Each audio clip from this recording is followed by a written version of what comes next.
Hello viewers, আশা করি আপনারা সবাই খুব ভালো আছেন। আপনাদের সকলের সুস্বাস্থ্য কামনা করে আজকে ব্লগ শুরু করছি। ভিউয়ার্স, আমার লাস্ট ব্লগে আপনাদেরকে দেখিয়েছিলাম উত্তর চব্বিশ পরগনা জেলার সীমান্ত শহর টাকির রাজবাড়ি ঘাট এবং বিদ্যাধরী, কালিন্দী এবং ইছামতি নদীর মোহনা এবং ওপারে বাংলাদেশ। এখন আমি ইছামতি নদীর ধার দিয়ে চলেছি মিনি সুন্দরবন তথা গোলপাতার ফরেস্টের দিকে।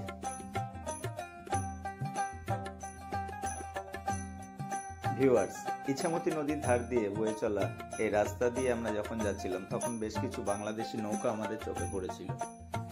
ভারতবর্ষের এবং বাংলাদেশের নৌকাগুলো নিজের নিজের দেশের পতাকা নিয়ে তারা এই ইছামতি নদীতে ভ্রমণ করে। টাকি শহরে প্রায় 7-8টা টুরিস্ট স্পট আছে। আপনারা যদি চান তাহলে আপনারা রাজবাড়ি ঘাট থেকে টোটো বুক করতে পারেন। সেক্ষেত্রে 800-900 বা 1000 টাকা বিভিন্ন রকমের টুরিস্ট প্যাকেজ আছে। আপনারা সেখান থেকে টোটো ভাড়া নিয়ে ঘুরতে পারেন।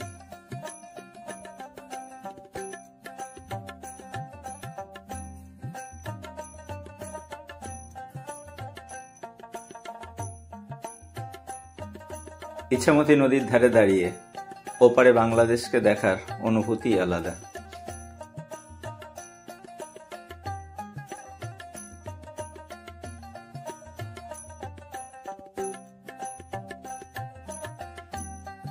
এখন যে বাড়িটা দেখছেন এই বাড়িটাতে নাকি আবির চ্যাটার্জির বিসর্জন সিনেমার কোনো একটা শুটিং হয়েছিল, কোনো একটা দৃশ্যের। সেই জন্য এই বাড়িটা খুব বিখ্যাত হয়ে গেছে। আর এই বিখ্যাত হয়ে যাওয়ার কারণে কেউ একটা এখানে খাঁটি মধুর অ্যাডভার্টাইজমেন্ট ঝুলিয়ে দিয়ে গেছে। ভিউয়ার্স, আপনাদের সুবিধার্থে জানাচ্ছি, যদি আপনারা কখনো এই সীমান্ত শহর টাকিতে আসেন এবং গোলপাতার ফরেস্টে অর্থাৎ মিনি সুন্দরবনে যেতে চান, তাহলে নিজেদের সঙ্গে অবশ্যই একটা আইডেন্টিটি প্রুফ নিয়ে আসবেন। সেটা ভোটার কার্ড অথবা আধার বা লাইসেন্স, ড্রাইভিং লাইসেন্স যাই হোক, সেটা একটা অবশ্যই নিয়ে আসবেন। কারণ গোলপাতা ফরেস্টে ঢোকার আগে ওখানে একটা বিএসএফ এর চেকপোস্ট আছে। সেই চেকপোস্টে আইডেন্টি কার্ড জমা রেখে তারপরে সেই গোলপাতার ফরেস্টে যেতে হয়। এবং এটা আপনাদের সঙ্গে না থাকলে আপনারা গোলপাতার ফরেস্টে যেতে পারবেন না।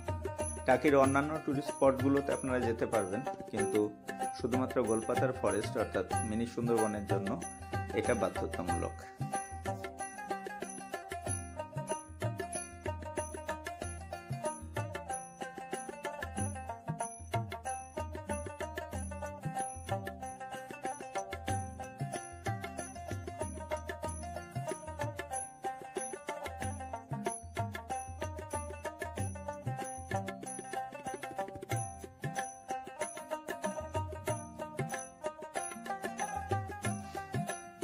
টাকি পৌরসভা পরিচালিত এই গোলপাতার ফরেস্ট বা মিনি সুন্দরবন, এই পর্যটন কেন্দ্রটা 2012 সালের 1 ডিসেম্বর থেকে শুরু হয়েছিল।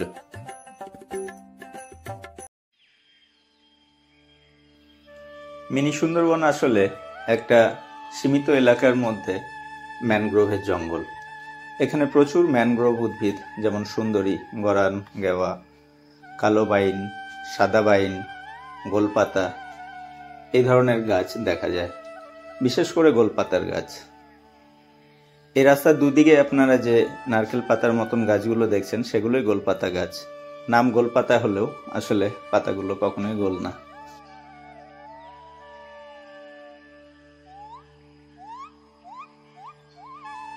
গোলপাতা গাছের গোড়ায় এক ধরনের ফল হয়। আমি বাংলাদেশে একজন হকারকে দেখেছি সেই ফলগুলোকে বিক্রি করতে। সে ফলের ভিতরে যে শাঁস থাকে সেটা অনেকটা তালশাঁসের মতন। এবং গোলপাতা থেকে গুড় তৈরি হয়। গোলপাতা থেকে যে মোচাটা বেরোয় সেই মোচাটাকে কেটে যে রসটা আসে, ঠিক একই পদ্ধতিতে যে পদ্ধতিতে খেজুরের গুড় তৈরি করা হয় সেই পদ্ধতিতে গোলপাতা গুড় তৈরি করা হয়।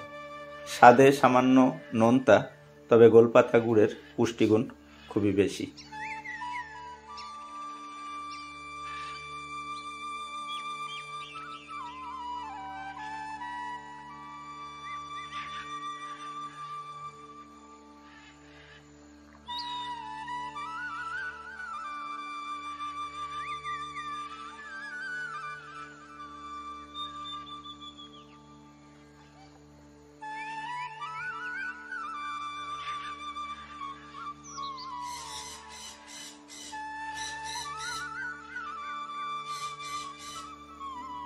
একসময় এই গোলপাতার বনে মানুষকে নামতে দেওয়া হতো, তবে বিভিন্ন রকম অপ্রীতিকর ঘটনা ঘটার পরে এখন আর বনে নামতে দেওয়া হয় না। শুধুমাত্র আপনারা এই ব্রিজের উপর দিয়েই হাঁটতে পারেন। এখানে একটা জাংশন আছে, এই রাস্তাটা চলে যাচ্ছে ইছামতি নদীর দিকে এবং সেখানে বেশ খানিকটা ফাঁকা অংশ আছে যেখান থেকে আপনারা ওপারে বাংলাদেশকে দেখতে পারবেন।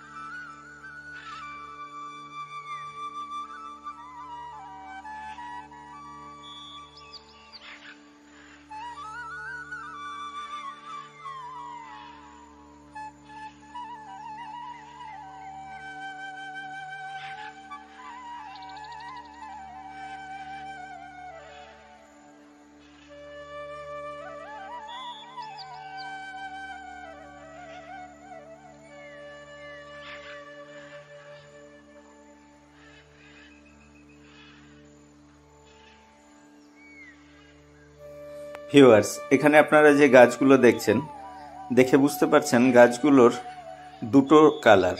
নিচের দিকের কালার একটু অন্যরকম, কারণ হচ্ছে জোয়ারের সময় এখানে যখন জল চলে আসে তখন ওই উচ্চতা পর্যন্ত জল থাকে।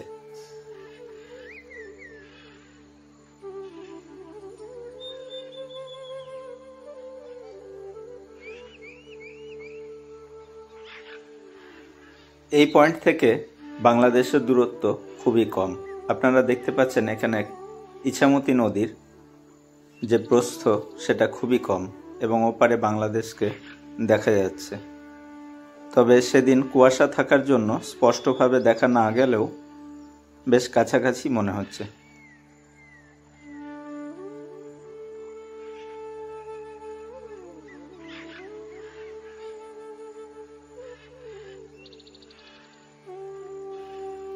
আমরা এপারে দাঁড়িয়ে দেখছিলাম ওপারে একটা নৌকাতে মাছ ধরছে কিছু মানুষ এবং ওপার দিয়ে যাতায়াত করছিল কিছু মানুষ। ওরাও হয়তো ওপার থেকে একইভাবে আমাদেরকে দেখছিল যে এপারে অন্য একটা দেশ, মাঝখানে কোনো কাঁটাতার নেই, কোনো কিছু নেই, অথচ দুটো আলাদা দেশ। এই সরু একটা নদী দুটো দেশকে আলাদা করেছে।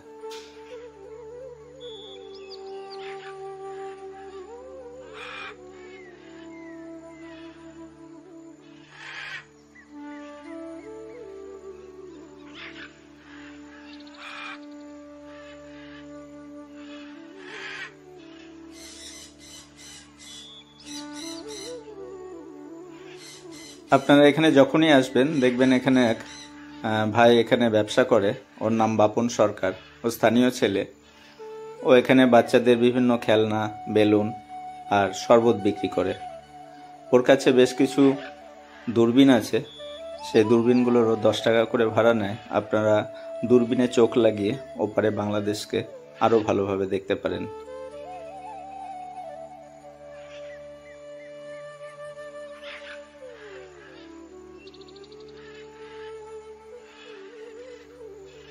আপনাদেরকে অনুরোধ করব কখনো ওই ব্রিজ থেকে নিচে নামবেন না, কারণ সেটা নিষিদ্ধ। এই ভাই সেটা মনে করিয়ে দিচ্ছিল আমাদেরকে বারবার। হয়তো কেউ অতি উৎসাহী হয়ে নিচে নামতে পারেন, কিন্তু বিএসএফ এর সেটা নিষিদ্ধ করা আছে।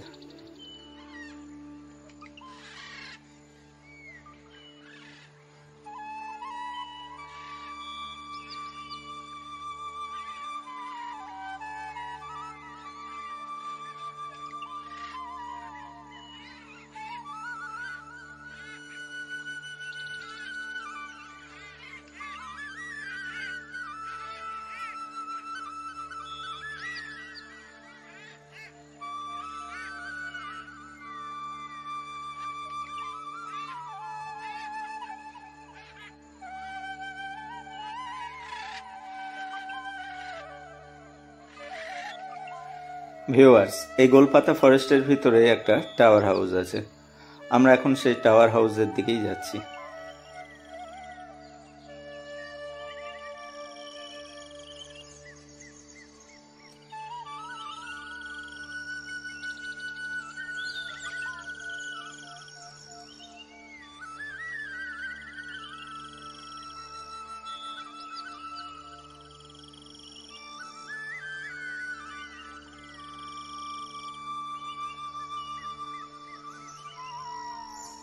ভিউয়ার্স, সবচেয়ে ভালো হতো যদি এই ফরেস্টের ভিতরের যে অরিজিনাল সাউন্ড সেটা আপনাদেরকে শোনাতে পারতাম।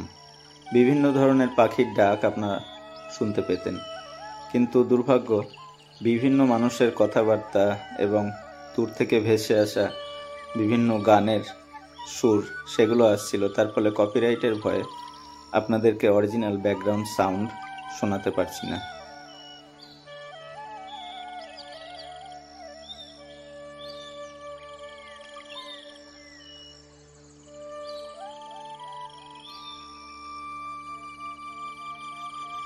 ভিউয়ার্স, আমার লাস্ট ব্লগেই আপনাদেরকে জানিয়েছিলাম আমার এই ট্রিপে সফর সঙ্গে আমার স্ত্রী মৌমিতা।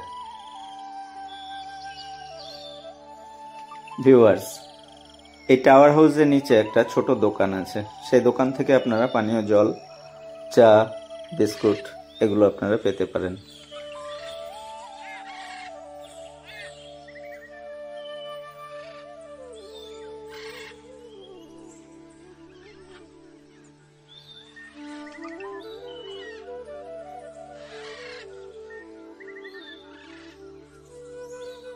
বন্ধুরা, এই মুহূর্তে আমরা টাওয়ার হাউসের একদম টপে।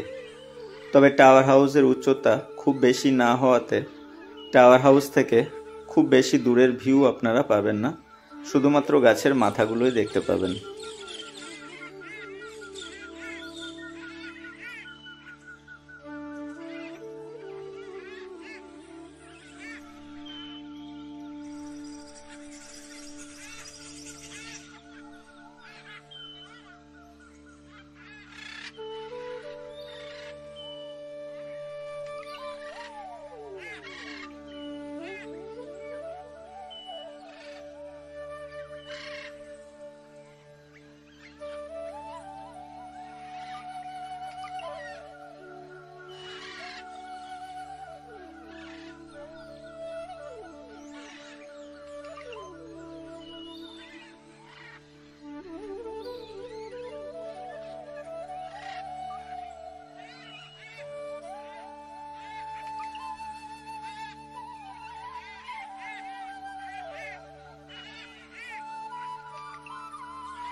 টাকি আসলে আপনারা অবশ্যই গোলপাতার এই জঙ্গলে আসবেন।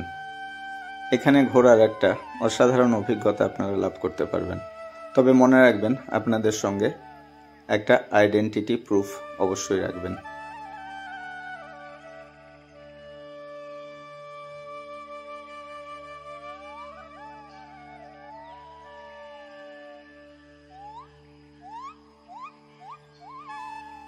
ভিউয়ার্স, গোলপাতার জঙ্গল থেকে বেরিয়ে আমরা এখন ইছামতির ধার দিয়েই যাচ্ছি একটা গ্রামের উদ্দেশ্যে। গ্রামের নাম সৈয়দপুর। তবে উদ্দেশ্য একটাই, ইছামতির ধার দিয়ে আরও যতটা যাওয়া যায় এবং এই রাস্তার পাশের যে এত সুন্দর প্রাকৃতিক সৌন্দর্য সেটা উপভোগ করা।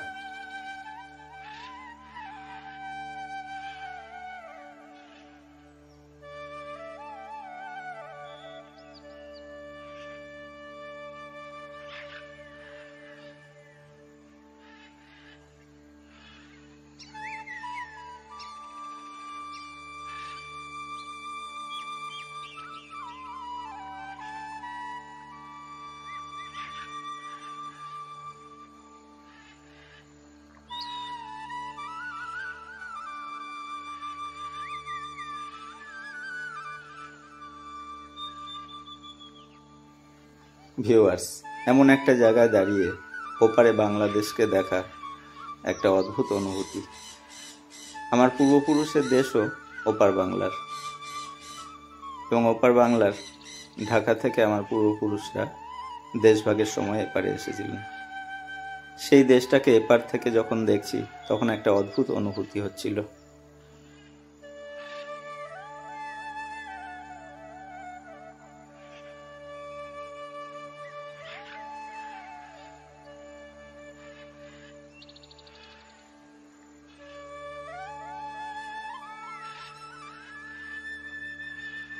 ভিউয়ার্স, আমি এভাবে গ্রাম বাংলার বিভিন্ন জায়গায় ঘুরে বেড়াই।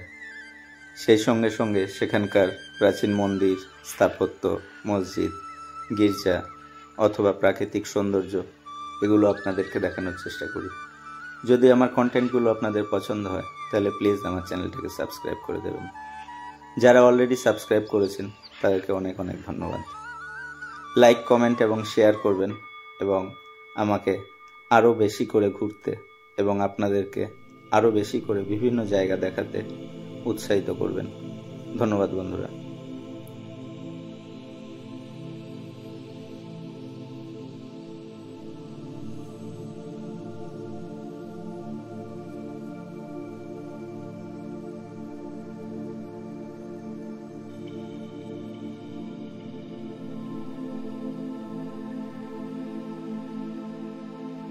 ভিউয়ার্স, আপনারা নিশ্চয়ই বুঝতে পেরেছেন এই মুহূর্তে আমি কোথায়।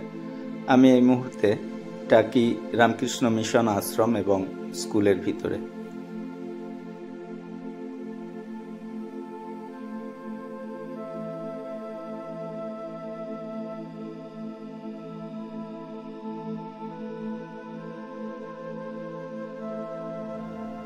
এই আশ্রমের পরিবেশ এত শান্ত এবং পবিত্র যে এখানে আসলে আপনাদের অবশ্যই মন ভালো হয়ে যাবে।